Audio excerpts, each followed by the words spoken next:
આજે તો મારા કઝિન સિસ્ટરનું બેબી શાવર હતું, મીન્સ કે શ્રીમત હતું, તો અમે લોકો એને શ્રીમતમાં ગયા હતા. અને શ્રીમત અંદર ચાલતું જ હતું એટલી વારમાં બહાર ધોધમાર વરસાદ થઈ ગયો ચાલુ. અને પછી વેદુને હું બંને બેસી ગયા વરસાદને જોવા બહાર, કારણ કે અંદર બહુ જ ભીડ હતી અને ગરમી પણ બહુ જ હતી.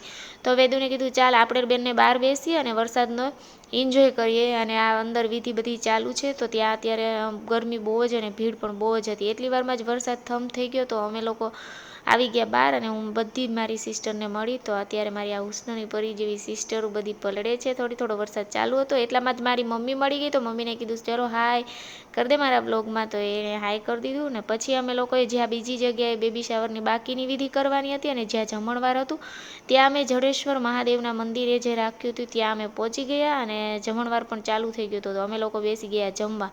તો હું અને બધા જ મારા બેનની છોકરીને બધા અમે લોકો બેસી ગયા જમવા. અને જમીને પછી અમે લોકો પાછું થોડું ઘણું બેબી શાવરની વિધિ બાકી હતી એ બધી કમ્પ્લીટ કરી. અને થોડી વાર બધા જોડે મસ્તી કરીને મેં તો બધાને ટાટા બાય બાય કહીને કીધું કે ચાલો હવે હું જાઉં છું ઘરે.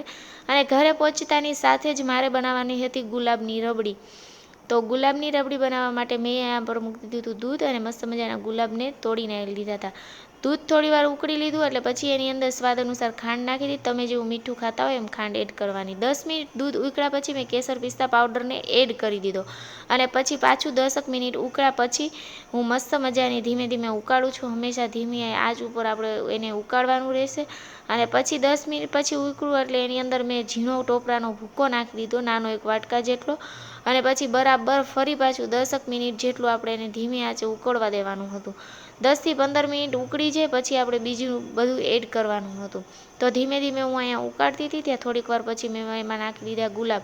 ગુલાબને હંમેશા ધોઈ અને જોઈને નાખવા, કારણ કે ક્યારેક એમાં નાના નાના જીવડા પણ હોય છે. તો મેં અત્યારે મસ્ત મજાના અલગ અલગ કલરના ગુલાબ લઈ લીધા છે અને બધા જ ગુલાબને એડ કરી દીધા છે. અને હવે છે ને મેં 30 થી 35 મિનિટ 40 મિનિટ જેવી મેં રબડીને મસ્ત મજાની ઉકાળી લીધી છે ને જાડી. તમે જોઈ શકો છો મારી ગુલાબ રબડી એકદમ મસ્ત રેડી છે.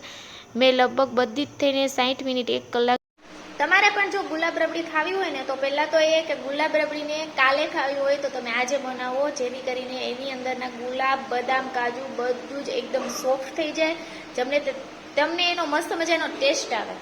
તો બસ ગુલાબ રબડી માટે મારે કાલે ખાવી હતી તો મેં આજે બનાવી.